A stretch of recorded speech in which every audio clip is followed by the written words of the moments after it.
welcome everyone, and this is the Pullman League of Women Voters and Whitman County Forum for City Council candidates for Ward 1.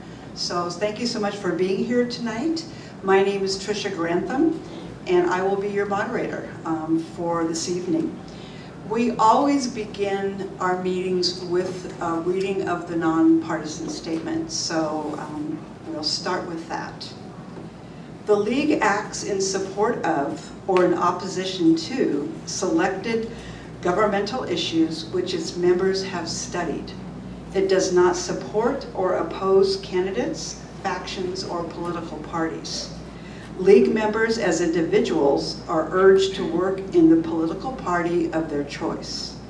To protect the League's nonpartisanship policy, guidelines regarding the political activities of the Board of Directors are reviewed frequently. The League of Women Voters of Pullman is fully committed to diversity, equity, and inclusion in principle and practice. These concepts are central to our current and future success in engaging all individuals, households, communities, and policymakers in creating a more perfect democracy. We acknowledge and honor the sovereignty of the First Peoples of the Palouse region and their descendants, including our neighbors, the Nez Perce, Nimiipuu, and Palouse tribes, the Confederated Tribes of the Colville Reservation, and Coeur d'Alene tribe. So here are our housekeeping rules, our ground rules for tonight. We will not be taking questions from the audience, as we have done in the past, but many of you have submitted questions in advance. And so we will be working with those questions that have already been submitted, and time permitted, hopefully we'll get through as many as we possibly can, and that it will address the issues that have come up to us. And if you could now please silence your cell phones and refrain from clapping, booing, cheering, shouting, yelling. You get the drift. So each of our candidates, and welcome, and I'm going to let them introduce themselves, so I haven't mentioned names yet. So they will have 2 minutes right up front for opening statements, and then they'll have 2 minutes for concluding remarks. Each candidate will have 1 minute to answer questions, and as you know, that goes really fast. And there'll be a timekeeper right up front. There she is. And so, and I will be paying attention to Linus as well, and I will stop you when your time is up. So let's get started.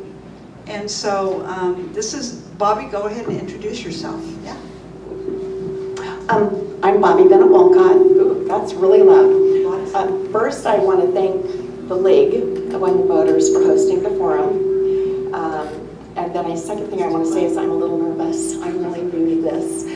A little bit about myself. I have now lived in Pullman for 21 years. I grew up on a farm in north central Washington, so I'm no stranger to small towns and to communities, small communities. I'm married to Wes Wolcott. Hopefully you don't know him because he's one of the anesthesia guys at the hospital. So if you met him, it was probably in surgery. Wes and I have been married for 32 years. We've lived in Pullman for 21 years, and I describe it as Wes was always clicking his ruby slippers until we got to move back home because he grew up here. He's a combat veteran. We are both nurses. So healthcare is really crucial to me, as well as veteran affairs. My heart goes out to our combat veterans and their families. And the other thing is I'm an educator. I'm not only a nurse, but I'm a nurse educator. I'm faculty with WSU's College of Nursing and with the College of Medicine. And prior to that, I worked as a certified nurse midwife at Palouse Medical and attended births at Pullman Regional Hospital. So that's just a little bit about me. I don't really know if I have anything else to say. I have 3 kids, twins that are 31, and a daughter who's 37, and I have a 14-year-old granddaughter and a 6-year-old grandson. Hi, I'm Brian Mcdonald. I came to Pullman a little over 30 years ago to go to school at WSU. And to be honest, when I came to Pullman, I wasn't too sure about Pullman. Luckily, when I was finished, my wife still had a year and a half of school left, and some professors gave me some good advice to go get a job at SEL. And I listened to that, and I fell in love with SEL, and by the time my wife graduated, we realized Pullman was a great place to raise a family, awesome outdoors opportunities, and then really a few of the cool amenities because of the university that you might not get in a normal small town. And so we decided to stay, and we really just have thoroughly enjoyed our time. We've raised our whole family there, and right now, we have a brand new 6-month-old grandkid, and so just thinking about how can we give back to the community and really make a difference and make Pullman that vibrant, successful college town, not just for us, but for that next generation. And so for me, I think the biggest important issues for me are super strong partnerships, building stronger partnerships between the university, the businesses, the people in the community, and the city government, making sure we're all working together, unlocking the potential locally with homegrown ideas. There's lots of ideas here, and I think how do we grow those? Being Pullman first in our mindset, making sure we're optimizing for the people and the businesses of Pullman. And then the other thing is, I've heard a lot of excuses about being a border town, and there's some real challenges too. But also, sometimes I think we need to be careful that we're not making it even worse than it already is, and so making sure we're up for that fight. So. Thanks, Brian. Appreciate that. And Cindy has been invited. She apparently wasn't able to be with us, so hence the empty seat. So, James. Good evening. My name is James Pitzer. I'm running for Pullman City Council Ward 1. I'm born and raised from Pullman. I went to WSU, Washington State University, graduated in MIS and entrepreneurship. I work at Remax Home and Land, where my parents have owned and operated for quite some time.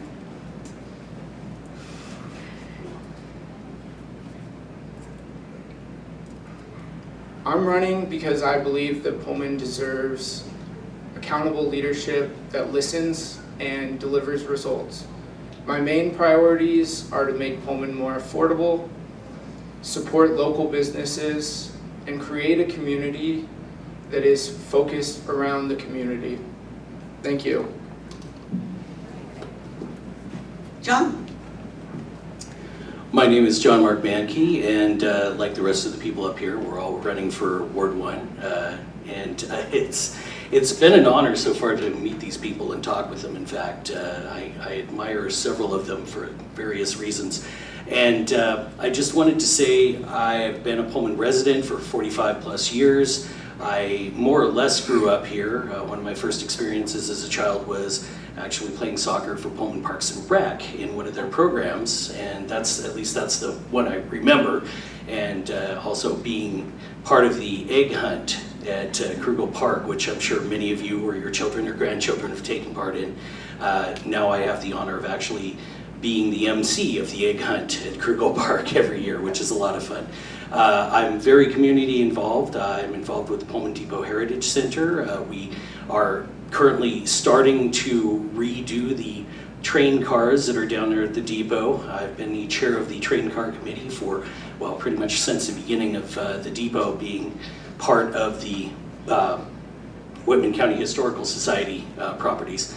I've also been involved with the Lentil Fest, the 4th of July committee. Glenn Johnson and I are the MCs of the parade. I do the music, except for this year, for the 4th of July.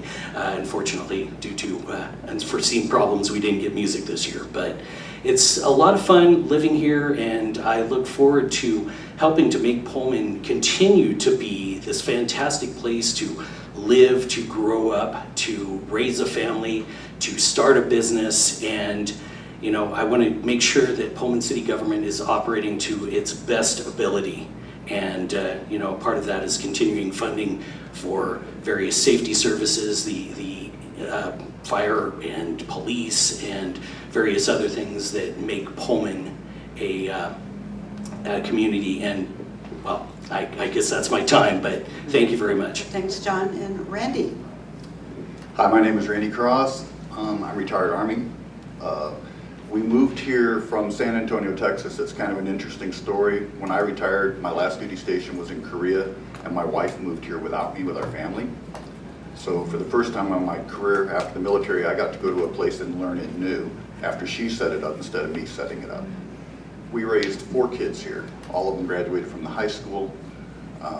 3 of them still live in the general area. We have 9 grandkids, and we were great-grandparents. We had a great-grandson in May. Love Pullman. Moved here, been around the world, fell in love with Pullman almost instantly. Want to keep it that way. Want to keep it a place that people can afford to live in, people feel safe living in, people have opportunities here and want to stay. We are a college town. A lot of people come here, they go to the university and they leave. The best ones stay. And the ones that experience Pullman stay in Pullman. And I want to keep it that way, and I want to grow it so that we can continue that going. Thank you. So we're going to start with questions, and Bobbie gets to kick it off, and then we'll rotate down, and the next question will go to Brian, you know, etc. So Bobbie and the rest of you will get to respond to this question as well. You have 1 minute with your response. How would you help achieve the goal of making certain the city works to create an inclusive, welcoming, and supportive community that respects and honors all people? I have to stand. I hope that's okay. Okay. I'd just like to see everyone's faces. And I don't like a mic. Okay. How would I do that? One of the things I got to tell you about myself is I'm not a politician, I'm a humanitarian.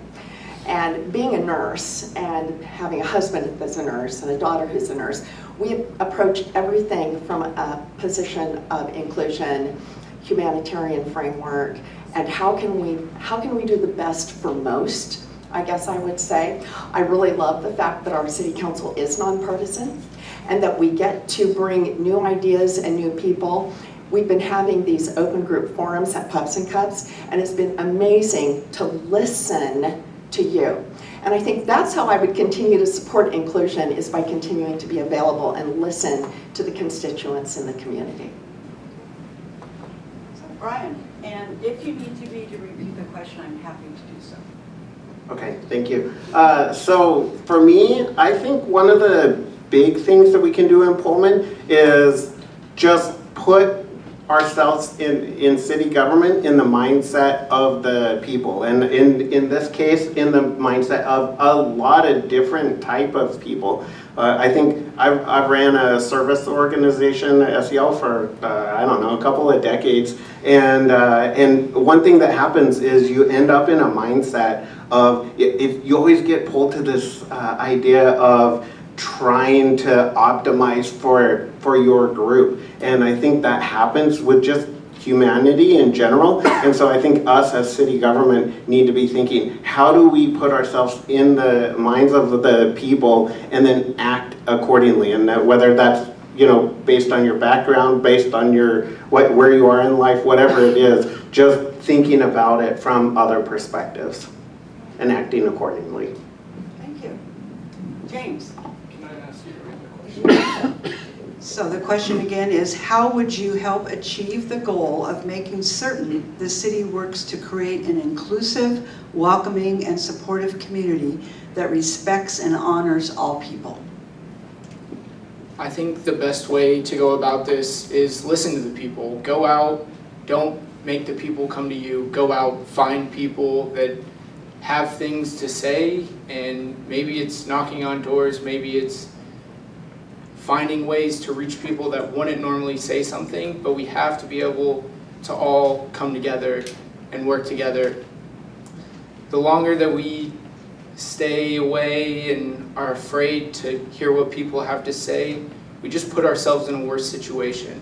So we just have to listen to each other and try to understand what people need and want. Thanks, James. John? Could you read the question just one more time? Oh, Could you sorry. read the question Okay. one more Yes, time? I certainly can. Are there, how would you help achieve the goal of making certain the city works to create an inclusive, welcoming, and supportive community that respects and honors all people?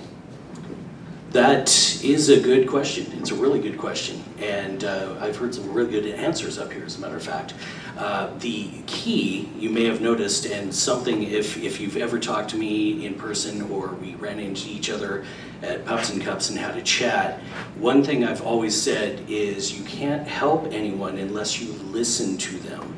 You have to listen to them. You have to understand their point of view. You have to understand where they're coming from. If you don't do that, you're only going to try to help. You're not actually going to be able to help in any meaningful way. If you can't understand how they feel or what they feel or what they understand to be the truth, whether it is or not, you cannot make a difference. And that is the key, is listening.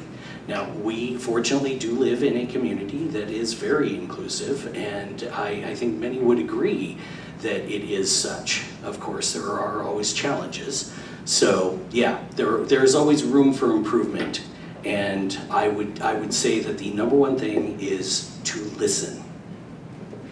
Randy? For me, one of the first things is to not have an agenda. When you go in to meet with people or to address a situation, find out what the situation is. Don't go in there that I know the answers and I know what's best for people. Find out what they want. Talk to them. And don't be predisposed that just because they're from some party or from some area or from some side of the track, that they either know more or less than anybody else. So when you approach things that way, you're going to get more of a collective response and a better response for the city, the community, and everyone that's involved. Thank you. I think we all agree. So, Brian, next question will start with you.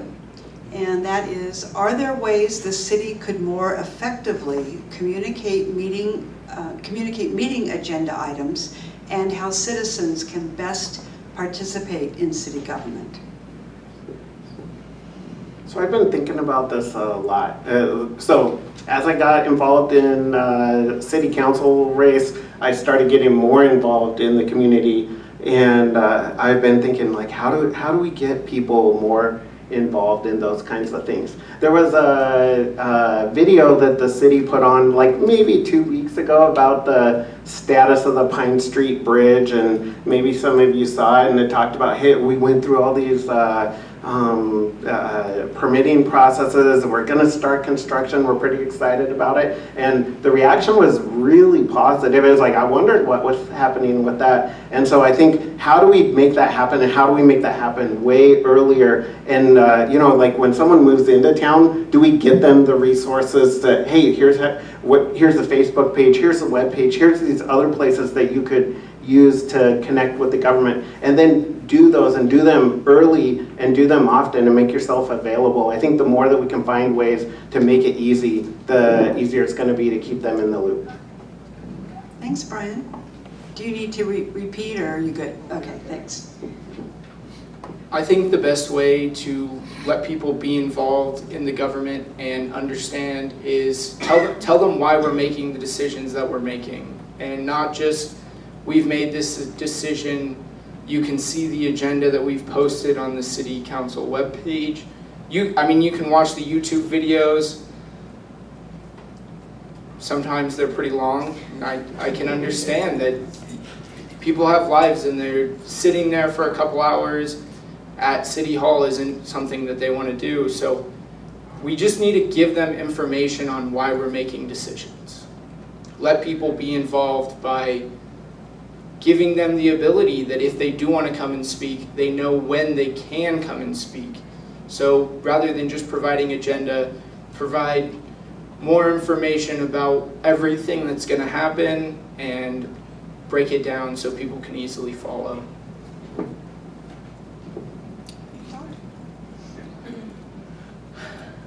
I have a background in communication. I work for Pullman Radio, and, or more correctly, I'm a contractor for Pullman Radio, but I might as well work for them because I put in a good 40 plus hours a week with them. I do see some breakdowns in communication as far as the city communicating with the people. One of the downsides is I actually researched this. There is only one person on staff in Pullman who handles everything from press releases on down to social media. We probably would need to beef up that department by at least one more person just to help things out. As far as getting people involved and getting the information out, we're all stakeholders in this community, every single one of us. And sometimes it takes a little reminder to just let you know that you, as a stakeholder, you should really be involved. You should step up at any chance you can. And whether that's attending a city council meeting, whether that's emailing a city councilor, whether that's just showing up to volunteer for a city event, any of those things can help, and that would be a good way to start. Thanks, John. This is actually a really good question. There are so many forms of media and communication out there that it's really hard to hit everything. And trying to meet people where they're at is a difficult thing to do. And as Mark said, there's not enough people here to do it. But saturation, keep trying to do it, keep getting it out there. And one thing that I was thinking about, and I don't know if this is feasible, something that happened in the military is when you get to a base, they give you a packet. And that packet tells you who your city councilman is, what ward you're in. Because I didn't know that for the first 5 years I was here. And these things, where to find the YouTube channels, at least that would give you people a place to start getting involved, and then getting out and being proactive in the community, talking to your constituents, talking to other people, talking to business people. If they feel that you actually will listen to them and care about them, they'll be more involved.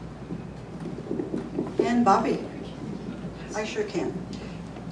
Are there ways the city could more effectively communicate meeting agenda items and how citizens can best participate in city government? I kind of think this goes back to the first question, how do we become more inclusive as a community? And I think one of the ways, again, is what we've all said, we're all kind of on the same page here, listening, being present, making sure that people feel they can contact their city council members. I've heard from constituents that they will write emails to council members or the mayor or county commissioners, and it takes some time to get a response. I'm faculty at WSU, I get it. You get a gazillion emails in a day. But it may be something that as council members, you reach out to your constituency and you say, if you haven't heard from me within 2 to 3 days, please respond and make that next email high importance, because you are important and what you have to say is important to me. And I don't walk on water unless it's frozen, and so I sometimes will miss things. So I think I go back to saying, how do we include? We include by being more open, by being, the word transparent, by being more authentic with ourselves, with additional council members. And time's up. Thank you. All right, James, you're up. In your opinion, what is the #1 issue facing Pullman? I believe the #1 issue facing Pullman right now is business. As everyone can feel, they've probably lost a business that they've gone to in the last weeks, last months, and it makes it hard to be in a small community and lose things because it's felt. You can tell when a restaurant closes or a hair salon closes because that's probably a place that you go to. So we need to find ways to make it easier for businesses to be here and build a community here that they can stay here and they can be something that builds this community up. So we just need to stay focused on having businesses work together and build something successful. That is a really good question. You know, every community has its problems. The difficult part is figuring out all the problems that everybody faces every day. Some problems affect some more than others, and if it's business, yes, that's a problem, because if you don't have businesses in town, you know, you don't have places to shop, you don't have places to go, things to do, and people end up going to other towns to do that, like, you know, since we live in a border town, going to Moscow, for example. One of the other problem is the aquifer. I'm a little concerned about the level of the aquifer, and, you know, I mean, we need more housing, that's a problem, but as we add housing, we also add stress on the aquifer. There are so many issues, some are smaller than others, some are bigger than others, and some affect you as a person more than others. The problem is finding the balance between all of them and doing what's right for the community as a whole. Thanks. What is the #1 issue in Pullman? I don't know. I need to talk to more people, find out what the #1 issue is for my constituents. Like I said, I don't want to have an agenda. On a personal note, I do have one that I think is high, and that's affordable housing. Like I said, I have 4 children. One of them actually moved away because she has 4 kids, and there's other things, but it was just hard to find a house that she could afford and didn't want to live in an apartment with 4 kids, growing kids. Now she's got a mixed marriage and it's 5 kids, so it's even harder to find a place. So affordable housing is really high on my list. And then with that, because the housing that they are building, they're not building the infrastructure to support it, such as roads.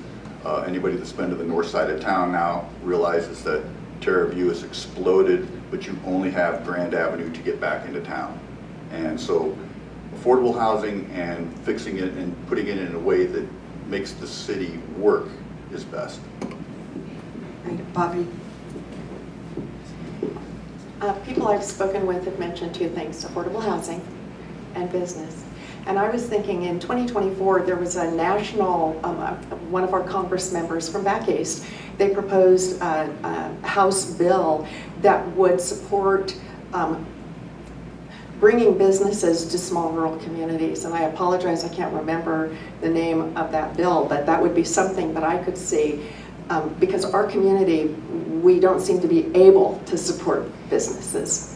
And so maybe we need to reach beyond our walls and get, see what kind of resources are available. And then as the housing, I've been discussing, make a roundtable. Call all the players, the planning, the mayor, a couple city council members, and have a roundtable, make some decisions. Call university architecture students and engineering students and see if we can find a way for the city to invest into building some houses that would, or housing that wouldn't be an apartment. I will be respectful of time and stop, but if you're interested, you can see me after. Right. A minute is not long. So when I first started at SEL, there was a story that I had no idea how big an impact it would have on my life. So one of the people that worked really closely with Ed was an awesome problem solver, and they would always just like, hey, can we do this? And it was either yes or yes. And what that meant is, whoa, that's going to be tricky, but like I hear what you're trying to do, and I'm going to figure something out. And I feel like the city really needs to be able to get better at doing that. I mentioned earlier that putting yourself in the mindset of the people and the businesses, and I think that's really, I totally agree that business and affordability are big things, and I think the thing behind all of that is making sure that we're putting our business and our people hat on so that we really are optimizing for Pullman. So the next question will go to John for starters, and it is, how would you resolve disagreements with other council members? That is a good question. As far as working as a council, the #1 thing you have to do is come together and discuss things. I mean, it goes back to when I was saying listening is important. You have to listen to people to truly understand who they are, what they're going through, what their concerns are, what their needs are. You can't just assume. And if being a member of the council, I have a disagreement with another member of the council or a number of members of the council, it's time to sit down and have a chat. it's not something that should come to a head. We're certainly not going to come to blows in the council chamber, or at least we shouldn't. I mean, that may be what the founding fathers did back in the day in Philadelphia, but that's not for the city council. Just working things out. I mean, we're all human. We're all people. We need to get together and just figure out our differences and work together. It's a great question, but pretty simple answer. All right. Randy? That is a great question. Respectfully, that's the first thing, respectfully. Sit there and listen to, if you got a disagreement, there's got to be a reason for the disagreement. Find out what it is, and it's very true. There's more common ground than there is division. Start working on the common ground, and if you're not antagonistic or trying to hammer home your points, if you're actually listening and being respectful, usually you can get to a place where you can at least come to an agreement so that the city and the county and the council moves forward instead of there being some issue that divides the city even further than it could already be. Thank you. Bobbie? So I was raised by a mother who was a staunch Democrat from the moment she could vote, and a father who was a staunch Republican from the moment he could vote. And it made for very interesting communication at the dinner table. But what I learned from my parents is there is respect, there's active listening, there's saying it's okay if we disagree with each other, but we have to do that respectfully and civilly. And that's one of the things that I fear we may be losing, because we have to have winners or losers instead of the art of negotiation and compromise. So I would see, as has been stated, sitting down and taking that skill set of being an effective listener and being able to communicate what's important to me, and now saying, now that I've been able to share that, now I want to hear what's important to you, and see if we can come up with a resolution that will serve the greater good of the community as a whole. No agenda. That's a very good point. All right. Brian?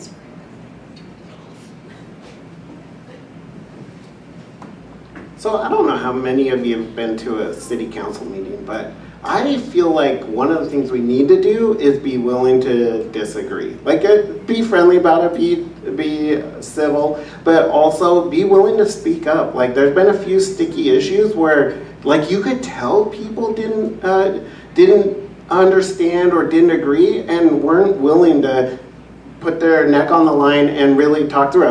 I don't think we should have fist fights, just to be clear, but we should be willing to ask hard questions, ask deeper questions, and really get to the root of those problems and really understand before we actually make the decisions. And again, especially if we're going to be wearing our people in our business hats, we have to be willing to ask those questions. James?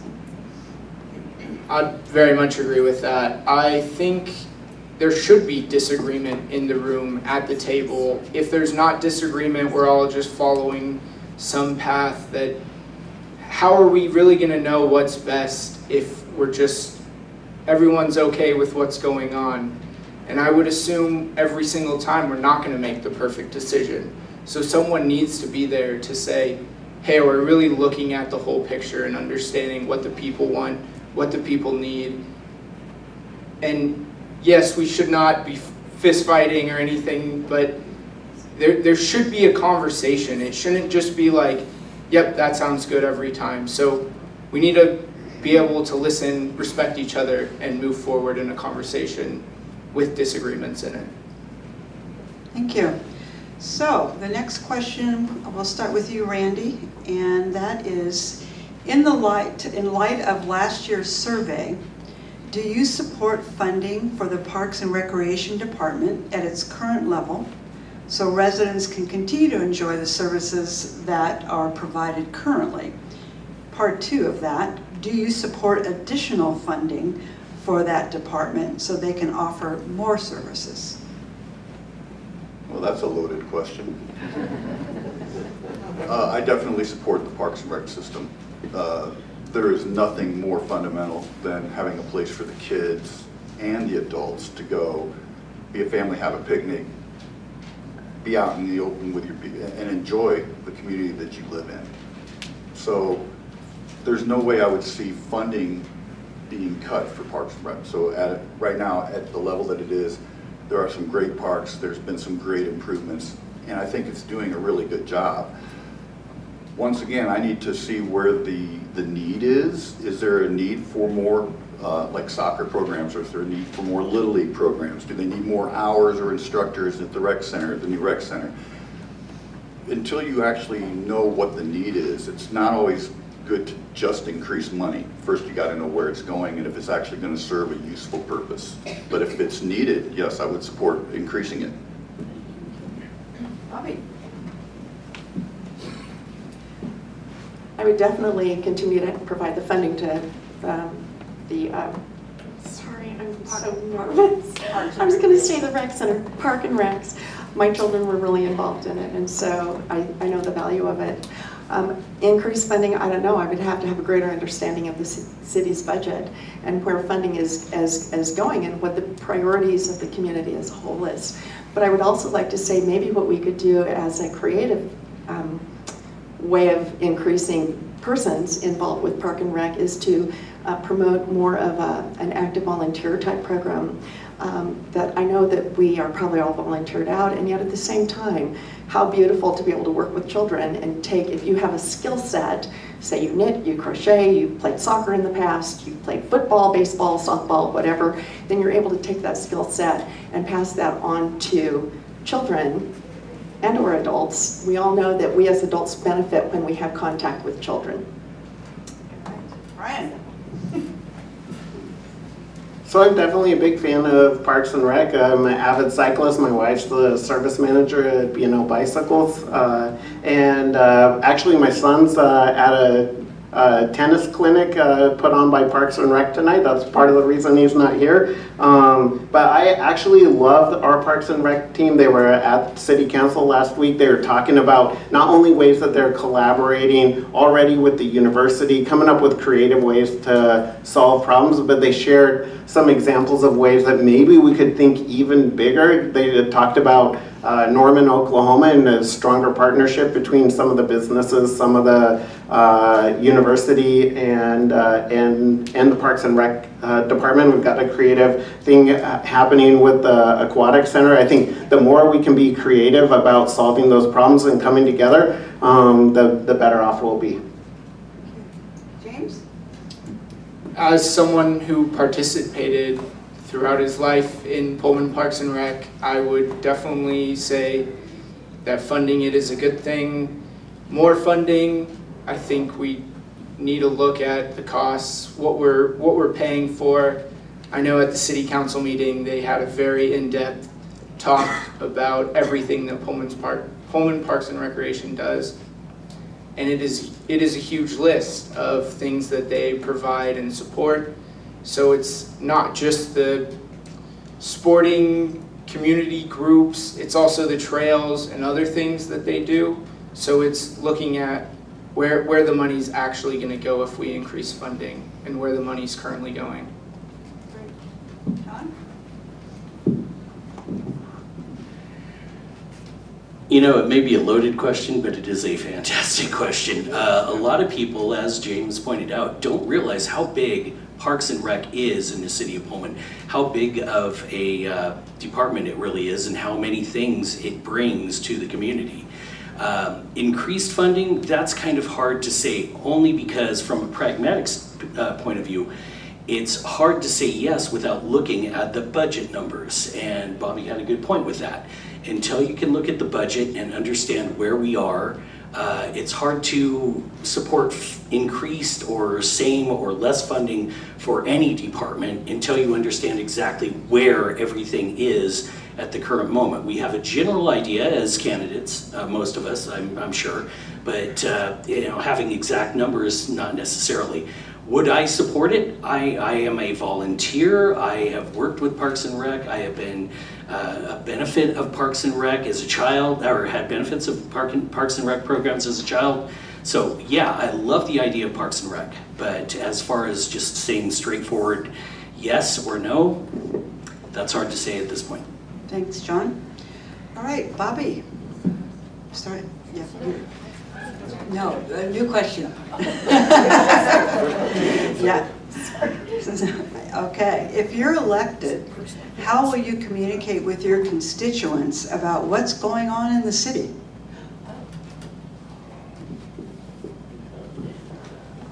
I think it would be helpful to have almost like neighborhood forums. And it would be the responsibility of the council member to schedule almost like miniature home halls instead of town halls. And to sit down with the people in their ward, find out what's important to them. Are your questions being answered? Do you have additional questions for me or questions for the county, for the council as a whole? And how could I best support that? The other thing, again, is answering emails.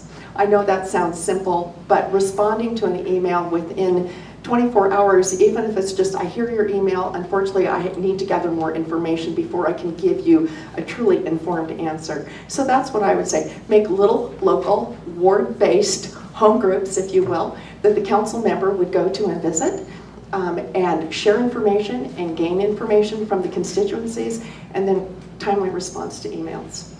Brian?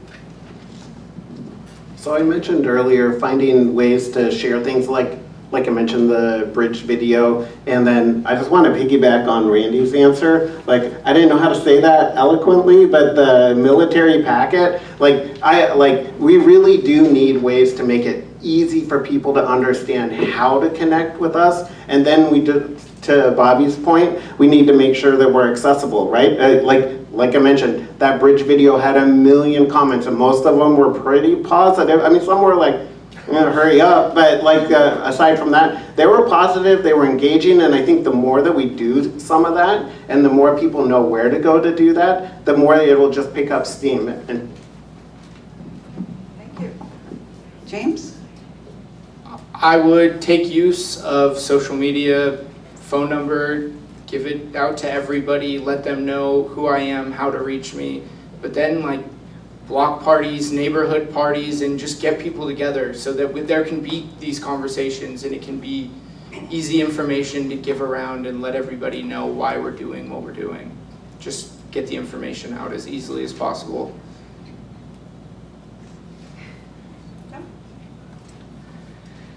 First of all, is Councilman Nathan Weller in attendance? Because he is a master at social media. He does a wonderful job of letting people know where he is, what he's doing. He attends most, if not all, events, not just city events, but local events that are big things that happen that affect the city at large.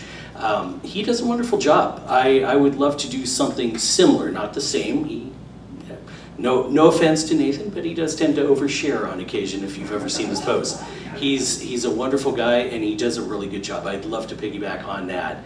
I would also love to have a way of welcoming new residents. Back in the day they called it the welcome wagon. That was before my time, but they did things like that. They actually went door to door to new residents, people that moved in the area, and said hello. Neighborhoods would come out and bring a pie, a casserole, something like that. Back in the day, jiggly Jello salad or whatever. But however we do it, I know we can do a better job, and that is a fantastic question. Thanks. Randy? It is a fantastic question. It's a difficult question. Being accessible, being responsive, as Bobbie said, that's very important. If you get an email, respond to it, let people know, because those are the ones that really want an answer, and those are the ones that really get disgruntled when they don't get answered, and they tell everybody. So being accessible, being out in the community and talking to people. One of the things that a lot of people rely on is the shotgun email, which ends up in everybody's trash. So finding a way to connect with the people, and especially your constituents, and let them know what's going on, why you made decisions. It's difficult, but it's just being accessible and being out and being where people can talk to you. Thank you. So, Brian, next one is for you to start us off. How would you increase collaboration with WSU to encourage students' interaction with downtown businesses? So I think the big key is communication and starting those conversations. I think our new university president is eager to look for ways to collaborate. We have lots of people that go to WSU that have great ideas. We've had people, again, my employer, Ed Schweitzer, had ideas, and he stayed here. We've also had other students that have gone on with great ideas and gone somewhere else, right? I mean, we have It Cosmetics ended up selling for $1 billion, and that they went off outside of Pullman. So I think trying to find the ways, both with the university itself and with the students in the university, to make it easy for them to start businesses, share their inventions. Great, thank you. James? Get the people downtown. I mean, how often does everybody here go downtown? Are there certain places you go, certain things you do? I've talked to some people and they told me that downtown isn't very much fun, and I asked them if they came downtown and they told me no. And it's like, well, if you want it to be fun, you've got to show up. You've got to do things down here. And Music on Main's awesome. I've been a couple times, but how do we get more people to go? How do we make fun events that kids want to be at? And not that every college student is a kid, but how do we get people that are my age, a little bit younger, to come to these events and come to the businesses and support the businesses and put their hat in the fire? Thanks. John? Could you read the question one more I time? sure can. How would you increase collaboration with WSU to encourage students' interaction with downtown businesses? That is another good question. The people answering these questions or giving these questions, I mean, props to you. I think the key to that, at least a starting point, may be approaching the alumni. Many alumni have students that, or children that attend as students. Strictly approaching the students, we do a fair amount of that. We put on programs downtown, we invite them downtown, but as James said, that's a good point. There aren't a whole lot of things going on downtown that younger people might consider exciting. So if we start with the alumni, if we're targeting WSU specifically, get them downtown, bring them downtown after the games, find ways to, have pre-game, post-game kind of things, and maybe they'll bring their students with them. Maybe the students will come down and check it out. It's just a thought. There are many different ways we could go about it, but in a minute, if I'm ballparking, that's my best answer right there. I think this goes back to the first question, be inclusive. First things first, it's not us and them, it's us, it's all of us. And start in making it that way. Not only do we need to get them down here, we need to get up there. So it's just one community. Make them feel like they're part of the community, they'll come to our downtown. An easy way to see that is if you've ever been down here recently near Halloween, the streets are loaded, not just with students, not with just kids like my kids or my grandkids and parents, but a lot of students are down here and they're enjoying it. They're in the community because they feel like they're part of the community. And that's the key right there, is to make them feel like they're welcome and they're a part of the community and not just some extension up on top of the hill. Bobbie? I think maybe starting with communicating with the students, what would make downtown fun? What would you like to see downtown? Get some ideas from them. I really appreciated what you said, James, that, how do we make it fun? It's been hard since COVID, and we're still trying to recover, right? The downtown is. So maybe it becomes a matter of we, again, have a roundtable, create a forum. We go up to the campus, and we meet with some students, and you say, what would you like to see happen downtown? What's important to you to have in your community, and make it their community so that they will possibly embrace it more instead of looking at it as the university and downtown. And then I think also talking to them about their own skill sets and what they may want to get involved with and contribute to the community overall. So I think we have opportunities. I think it just takes a lot of reaching out, a lot of communication, and like you said, it goes back to that first question, being inclusive. Thank you. So James, here's one for you to start off. What do you think Pullman needs to do to become a more vibrant and dynamic community? Are there specific initiatives or improvements you would prioritize? How do we have events that are fun, that get people to come out and show up? And what's fun to me might not be fun to you, and that's fine. I show up to a lot of events in Pullman that aren't necessarily what I thought I would be doing, but I always end up having a good time. So initiatives, just get events going, and maybe it's once a month, maybe it's every other week, or whatever. I know the Lentil Festival is coming up. I'm very excited. That's an awesome event in Pullman. It's always been an awesome event. But it's how do we do more things like that? And I think First Down Fridays are coming back. I could be wrong. That's WSU event downtown. How do we get things to happen so people want to show up and make the community more vibrant?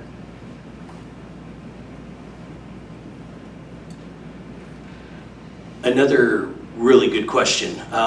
It is a difficult one to answer. We do have many events. We do have happening at various times of the year. How many more can we have? Well, as many as we want. We have this beautiful new downtown. We can, use it to our advantage. Not only can we use it to attract new business who might bring new ideas and new events along with them. We can also use it to create new events that work with the city, work with the more rural part of our county. Perhaps something around Christmas time. Maybe we do a Christmas festival of sorts. Think about Leavenworth, Washington, except without the Bavarian kind of thing. Maybe think more of a country vibe, something like that. There's so many options, but we really need to brainstorm this. This isn't, something that I think we can answer personally, definitively. We need to talk to people and find out what they think might be a good fit for downtown Pullman, what might fit for the community as far as new events in downtown. All right, Randy. That is a very good question. It's also a tough question to answer. What does the community want? That's the main thing, is to get everybody together, or get as many people to talk to the community, find out what they want to do to make the city more vibrant, to bring people in. There are, like, the Lentil Festival is great. I love the Lentil Festival. I know people that avoid the city like the plague when the Lentil Festival hits. So what are things that those people would see as inviting to bring people in? Music on Main is a good one. Expand those to some of the other parks like Sunnyside and those, and do other things to get people more around the entire community, so that they're partaking of the entire area, not just downtown. It'll make the whole city more vibrant. Thanks. Bobbie. Okay, well, first of all, we're all of different ages. I've got lots of gray hair. And so what I might find really fun and exciting and vibrant, James, in your age group, you might say, oh, that's the most boring thing I've ever heard of. So again, I think it goes back to listening to people, but I will share one thing, and this is Moscow, but some years ago when my son was a musician, and he was a band major at U of I, he was part of a band, and they would shut down, there would be these Friday night events, they would literally shut down blocks of the street, and they would have like combination bands playing, street food, it almost had kind of a carnival-esque type atmosphere, but it was also really fun and respectful, and I loved it, and small kids were there. And so again, it goes back to that was a very inclusive thing that kind of appealed to all age group, because they had different types of music in different parts of the downtown area. And so that may work. Brian. So again, I think it's really important that we recognize that we are a college town, and as city government, we would need to wear our hats to put ourselves in the shoes of the people that come to Pullman, that are in Pullman. And I think I'll pick on one issue: short-term rentals. So there's a couple of new buses that are going to bus people in for football games from, I think, Tri-Cities and Spokane, and then take them right back home afterwards. That's like some of the most busy weekends of the whole year, and those people are going to miss downtown. And so I think trying to think of ways that we're optimizing for the people of Pullman, for the businesses of Pullman, and for the identity of Pullman is going to be critical to making good decisions that make downtown vibrant, fill up the empty spaces. I agree, downtown looks beautiful. It'll look more beautiful if it's full, but we've got a good start for it. Thank you. So next question, John, will come to you. Actually, it's our last question, and I need, What about question 5? I asked that. Yeah, Parks and Recreation. That was that one. That's 6. Not on mine. Oh, sorry. It's okay. Deb, time-wise, can we, because there are, Get another question in time one. okay, I've got one. Can I do another one, or do you think just, okay. Just one more. One more, okay. So here we go. What would you do to improve relationships between the council and its constituents?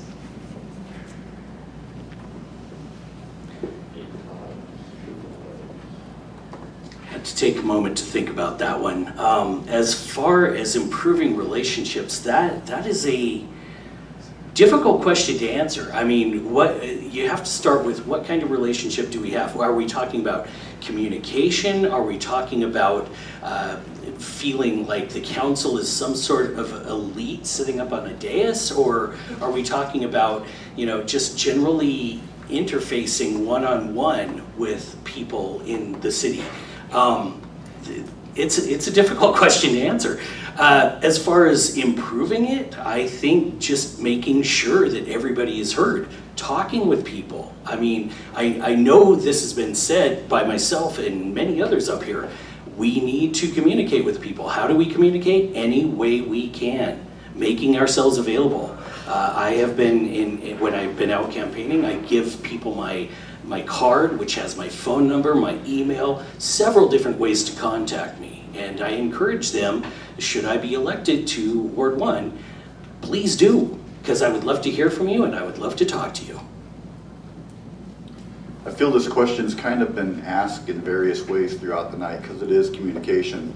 So I'm going to say that the other side of that is to be honest with your constituents. If you have to make a decision, you don't know, you won't always make the right decision. Be willing to explain why you made your decision. Be willing to accept criticism if you make the wrong decision, because we're all human and people will make wrong decisions. And be willing to sit down and listen to constructive criticism when somebody says, you didn't look at it from this way. Look at it this way and maybe you'll come to a different idea, a different way to approach this. And I think that'll improve the response with the interactions with the constituents if they feel like you're not gaslighting them or trying to have an agenda on them, as I say over and over again. If you're just being honest with them and being open with them, telling them why you made decisions, what factored into your decisions, that'll improve the communication and the interactions between the council and the constituents. Thank you. Bobbie? Authenticity, speaking the truth. Speaking the truth when it's difficult, when you disagree with someone, okay? Being open with, this is what I believe, this is why I believe it. Let me hear from you. And I'm going to pick on Eric a little bit. One of the things I valued when he was running for office was he sat down with, I don't even know how many people, but he would sit down with so many people before he ever shared his point of view, because it was not just his point of view he was representing, it was going to be the people that he was representing as constituents in his ward. And so that was a great example for me. The other thing, though, is I think just speaking the truth. And again, if you disagree with me, that's okay. Because you know what, I have my viewpoints, you have yours. If we speak with each other openly, respectfully, honestly, long enough, we're going to find common ground. And with that common ground, we can reach the greater good of the community.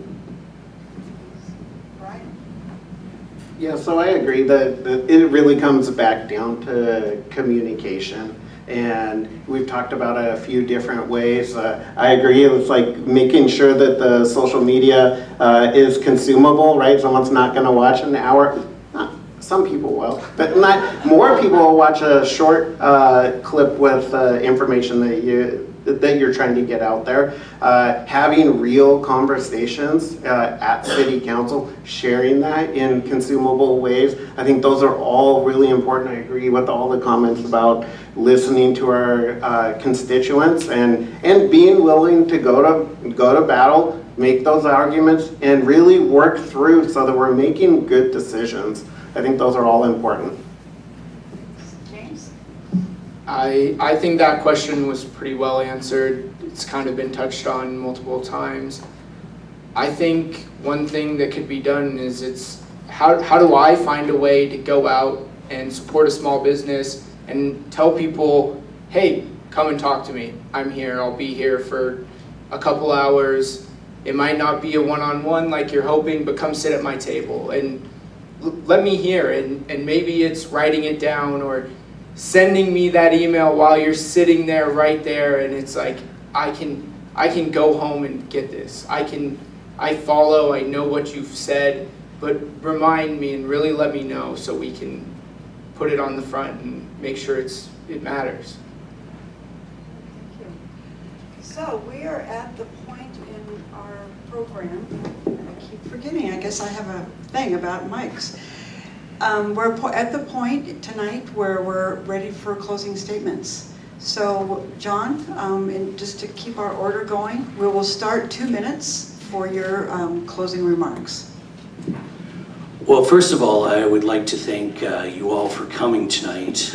It shows your commitment to not only the race, but your commitment to the community and how much you're willing to show up for the community.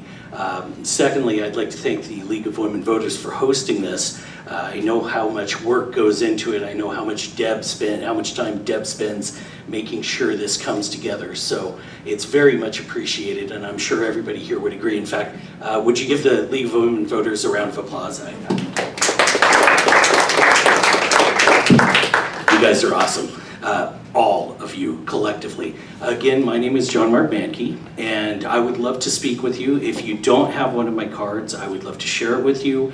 Feel free to call me anytime. If you call me at 2 a.m., I probably won't answer, but leave a message and I'll get back to you, or send an email. I am very interested in everybody's opinion, in hearing from everybody, and I want to be able to know what's on your mind, what you are expecting from the City Council, what you're expecting from the city, and helping to achieve those goals, not only for you, but if you're a business owner, I want to make sure that the city works to your favor. I've spoken to many business owners that they voice frustration with city processes. I would love to know what those issues are, and if we can get them addressed, I would love to do so. So I would love to have your vote, and I appreciate your consideration. And once again, thank you for joining us tonight. This has been fantastic. It's been nice seeing you all here. Friends, neighbors, new friends at this table, every one of them. I admire them for different reasons. Fantastic grandpa, youth and exuberance, that's awesome. And this guy is awesome. I don't want to go into personal details, but he's a cool guy. I like him. And Bobbie is always just fascinating to talk to. She's always fun to talk to. So once again, thank you very much. Well, I'd like to say thank you for giving us the opportunity to answer your questions. Don't know that we have all the answers. In fact, I'm sure we don't have all the answers. And we're hoping that throughout time, if elected, you'll give us the opportunity, the one of us that represents you, for you to tell us what those answers should be, and that we can help make those a reality. I'd also like to thank the League of Women Voters for putting this on, and everybody up here at the podium, or the table, or the dais, or whatever you want to call it, because they're showing that they care about the community, that they want to help the city move forward, and they want to help everyone be a better community and be the best that we can in Pullman. I love this city. My kids and family love it, or most of them wouldn't have stayed here and are terrorizing the city with their grandkids, their kids. But thank you again. Look forward to serving you if I get that opportunity, and hope everybody has a wonderful evening. Thank you. Bobbie? So as a third generation Coug, I was kind of born with a Go Cougs banner in my hand. And so my commitment to the community is way more than the 21 years I've now lived here. I went to graduate school, got my first master's degree from the University of Washington. Literally, my mother would not speak to me for 3 months. And so that is one of the things, as far as I was raised being a very loyal Cougar and a loyal citizen to Pullman. That being said, I'm going to share also that I don't think you can go wrong. I think this group of candidates have really, they're great.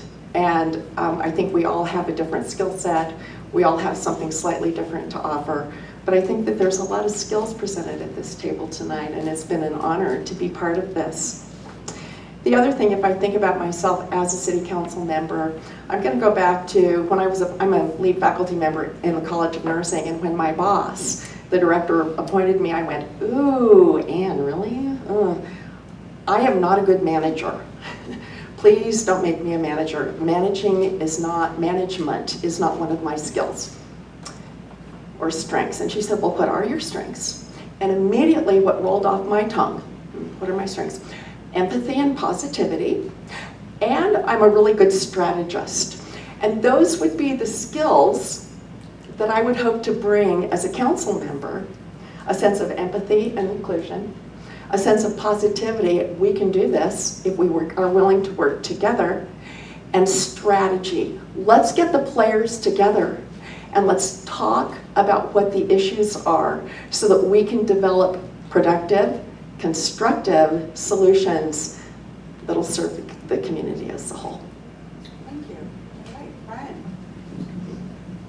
All right, I just want to echo the thanks to the League of Women Voters. This is awesome. And I agree with the other comments about the people coming out. The people coming out today, people that came out to some of the Pups and Cups and some of the other events locally, like the passion in the community for Pullman, for the people of Pullman, for the businesses of Pullman. There's a lot of love and care about Pullman all across our whole community. I do think that we are in a kind of a critical moment for Pullman, right? There's changes at the university and the downtown. Man, shout out to all those businesses that made it through a pandemic and then through a major construction project. Our downtown looks amazing now, and we do have great people with great ideas. Some of them are students at the university, some of them are professors and researchers at the university. There's other people in the community that have ideas. Let's figure out how to make strong partnerships between all those different parts of Pullman to help make sure that we're looking for ways to make Pullman the strongest, most vibrant college town. I think it's already the best small college town in the whole state. I think we can be even better, and I think pulling together and taking advantage of what we already have done. Again, downtown looks amazing. It's gonna look more amazing when it's full. I think the more we can come together, the stronger we'll even be than today. Thank you. James? I'm so proud to have grown up and been from this community. Everything that you see is usually pretty happy and positive, and I love that about Pullman. I want to say thank you to everybody that's here, and thank you to the League of Women Voters for putting this on, letting us come and talk, and I'm just really glad that we can see and we can all work together to move forward and get Pullman moving in the right direction again. So I hope I've earned your vote, and thank you all. Thank you. In fact, thank all of you.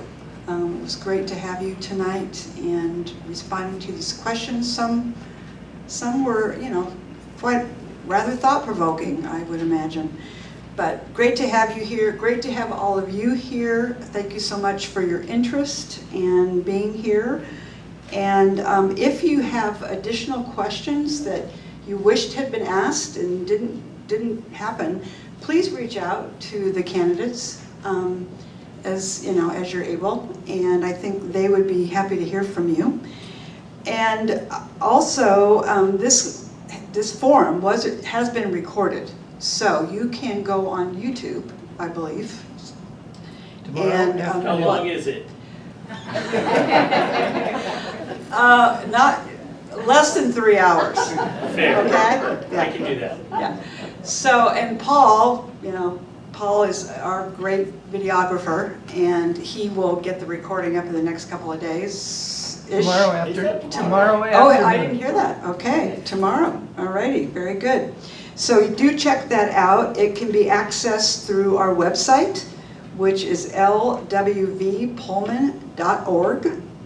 And just to remind you all that primary ballots will be mailed on Friday, July 18th. And the last day to vote is August 5th. You can only vote for the candidates of your ward. So keep that in mind, that's how that works.